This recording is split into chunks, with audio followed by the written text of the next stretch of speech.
Bunlardan ilki kocası ölüp de yetimleri kalan, sonra başkaları tarafından istendiği halde varmayıp, şu yetimler ve ben ölmedikçe vallahi bunları yetiştirinceye kadar bunlara bakacağım diyen kadın.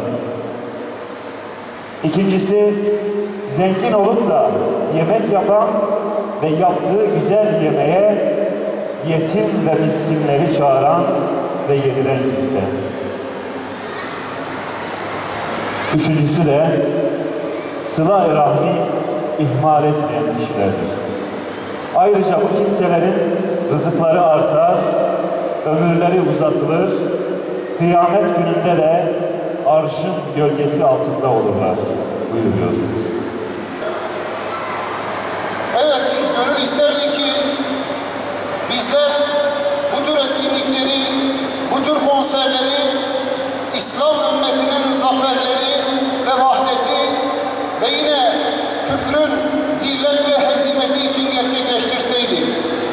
Ama maalesef İslam ümmetinin içinde bulunmuş olduğu yangın ve fitne yeri ve yine Müslümanların yaşamış olduğu acılar bir hakikat olarak karşımızda duruyor.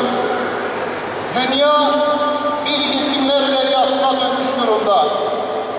Ve rakam şu an 400 milyon civarında. Bu rakamın Türkiye'deki karşılığı takriben 600 bin civarında. Ve bu rakam maalesef her geçen gün tüm İslam coğrafyalarında artış göstermektedir. Yetimlerin gittikçe arttığı, potansiyelinin gittikçe ilerlediği bir hazin tablo var karşımızda.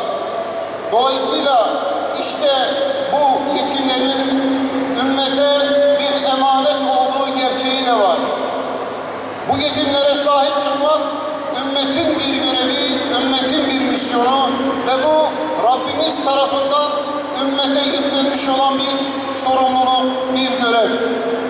Rabbimiz yetimleri gözetmeyi ve onları asla üzmemeyi emretmektedir bizlere.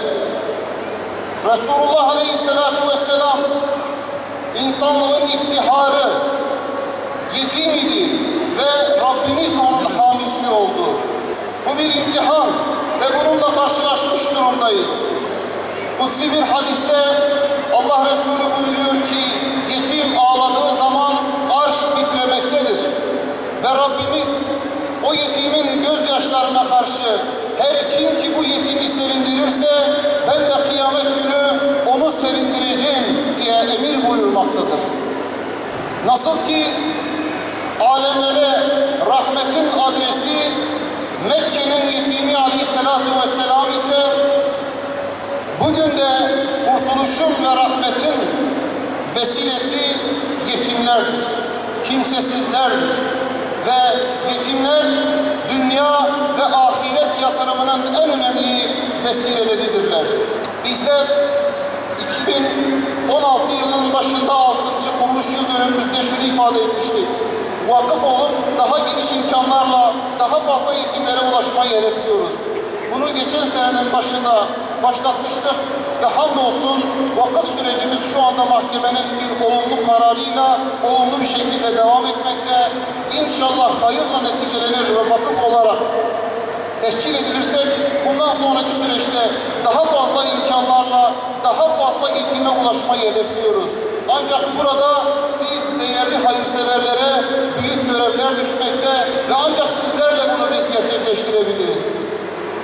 Umarız ki yardım, destek ve sponsorluklarımızla hep birlikte bu hayır kervanını cennet yolunda birlikte yürütürüz.